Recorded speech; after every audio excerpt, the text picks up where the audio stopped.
बिस्मिल्लाहिर्रहमानिर्रहीम। अस्सलाम वालेकुम। वेलकम टू माय चैनल कहानियाँ। हर आने वाली वीडियो की अपडेटेड नोटिफिकेशंस के लिए चैनल को सब्सक्राइब करके बेल बटन को ऑन कर दें ताकि आने वाली वीडियोस की नोटिफिकेशंस आपको वक्त पर मिल सकें।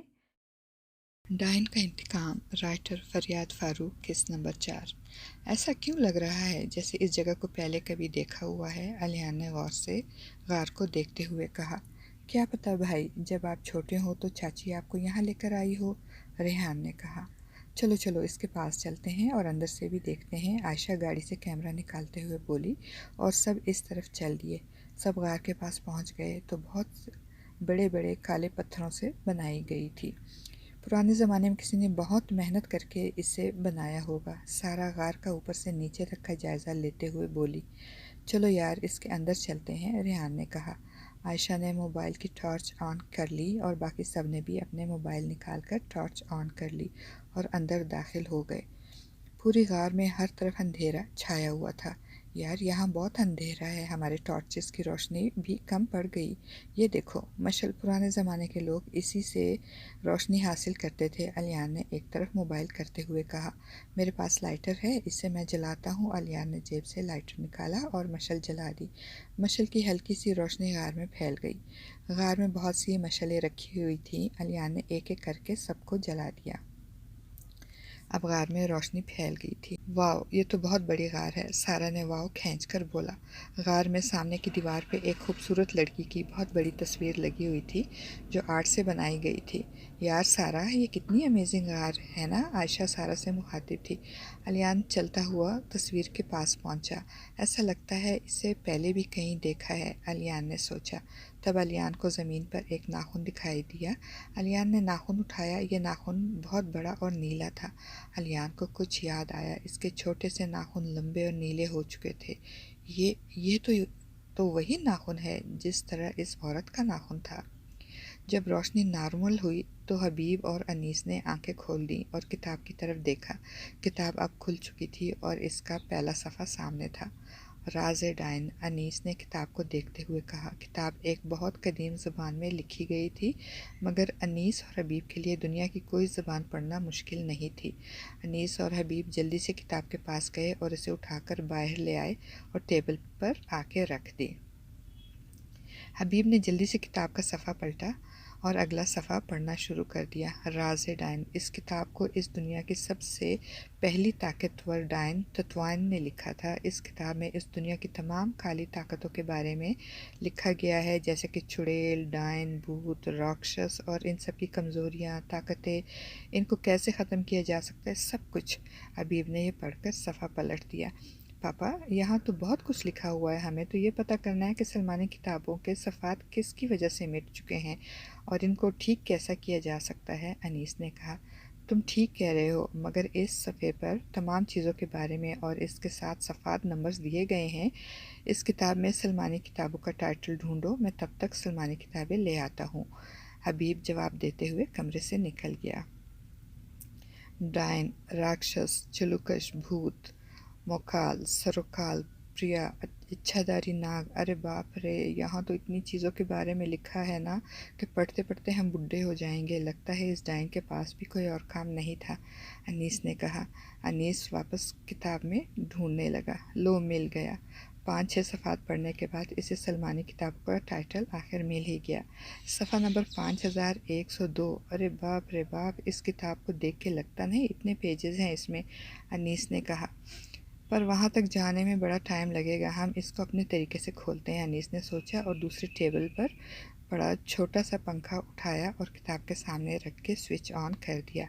पेजेस खुद ब खुद पलटने लगे। अनीस किचन से जूस ले आया और बैठकर पीने लगा।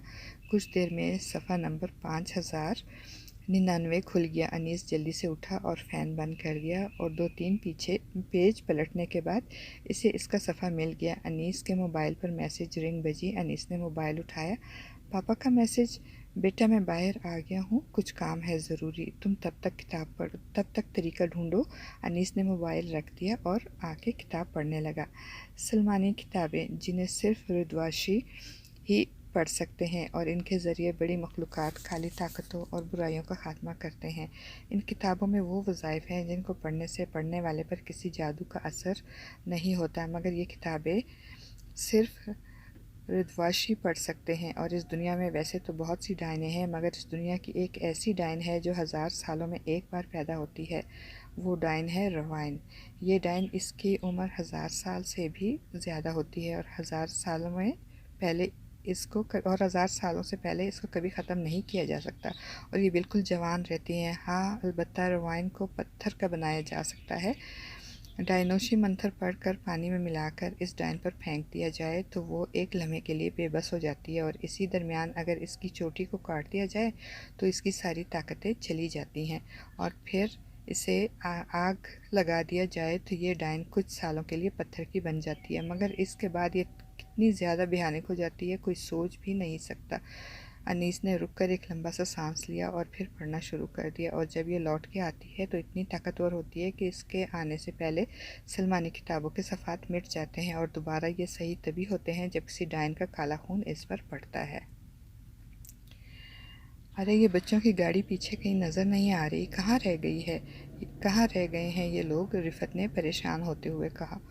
پورا روڈ سنسان ہے اور پیچھے کوئی گاڑی نظر نہیں آ رہی۔ ارے بھابھی، آپ کیوں اتنی چنتا کر رہی ہیں؟ آ جائیں گے، ہوں گے کہیں راستے میں، عروسہ نے کہا۔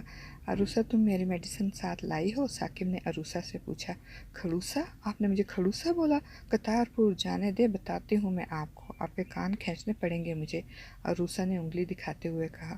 ارے عروسہ، دیور جی نے عروسہ ہی بولا ہے، تم اپنے کان میں لگانا بھول گئی ہو، رفعت نے عروسہ کے کان میں انگلی مارتے ہوئے کہا۔ اوہ سوری بھابھی، میں لگانا بھول گئی، عروسہ نے کہا۔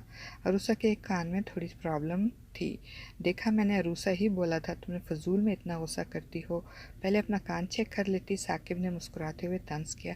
آپ تو رہنے دے، کیا پتہ آپ میرے نہ سننے کا فائدہ اٹھایا ہو، عروسہ منہ بناتے ہوئے بولی۔ لو رفعت، آ گیا تمہارا الیان، انور نے گاڑی کے شیشے میں پیچھے آتی گاڑی کو دیکھا۔ شکر ہے خدا کا، رفعت نے گہرا سانس لیتے ہوئے کہا۔ میں جس سے پیار کروں گی بالکل میرے ناول کے ہیرو جیسا ہوگا، وہ اپنی بڑی سی گاڑی میں آئے گا، حریم علینا سے کہہ رہی تھی۔ لو آ گئی۔ وہ اپنی گاڑی کا دروازہ کھولے گا اور بڑے ایٹیٹیوڈ سے باہر نکلے گا۔ نکل آیا۔ وہ اپنے گھنے بالوں میں ہاتھ گھمائے گا۔ ہائے، گھما دیا۔ اس کی نیلی آنکھیں سب کو مدہوش کر دیں گی۔ مدہوش ہی تو کر دیا۔ وہ ڈیشنگ سٹائل سے چلے گا۔ بالکل۔ ارے کیا بولے جا رہی ہے تو علینا؟ میں کیا بتا رہی ہوں تمہیں؟ حریم نے علینا کو جھنجھوڑتے ہوئے کہا۔ وہ دیکھ، علینا نے حریم کے پیچھے سامنے حویلی کی طرف اشارہ کیا۔ حریم پیچھے مڑی تو حیران رہ گئی۔ سامنے الیان اور اس کی فیملی حویلی کی طرف جا رہی تھی۔ میرا ہیرو آ گیا۔ حریم کی نظریں الیان پر ہی ٹک گئیں۔ میرا بھی۔ علینا کی نظریں تو ریان پر ہی جم گئی تھی۔ تم دونوں نہیں سدھرو گی؟ علینا اور حریم دونوں کے کان کھینچے تھے۔ علینا اور حریم دونوں پیچھے مڑی تو علینا کی امی ریحانہ تھی۔ علینا اور حریم دونوں کے رنگ اڑ گئے۔ میں نے تم دونوں کو کہا تھا باڑا صاف کرو، اور تم دونوں پھر یہاں یہ رسالہ پکڑ کے بیٹھ گئے۔ نہیں امی، ہم تو بس علینا کے پاس کہنے کے لیے الفاظ نہیں تھے۔ اور تو کلموحی میری بیٹی کو بھی اپنے جیسا بنا رہی ہے؟ ریحانہ نے علینا کا کان چھوڑ دیا، مگر حریم کا کان زور سے مروڑا۔ نہیں خالہ، میں تو بس، حریم درد سے ہلکا سا چلائی۔ چل تو گھر، سارا باڑا تو اکیلی ہی صاف کرے گی۔ تینوں انساناں والی زبان سمجھ نہیں آتی؟ تجھے انسانوں کی زبان سمجھ نہیں آتی؟ ارے امی، وہ کیسے؟ علینا کے بولنے سے پہلے ہی ریحانہ نے اسے ٹوک دیا۔ خبردار جو تو اس کی ہمدرد بنی، چل زبان کھینچ لوں گی تیری، ریحانہ نے علینا کو غصے سے کہا اور حریم کو ہاتھ سے پکڑ کر گھر کی طرف چل دی۔ علینا وہیں کھڑی رہی۔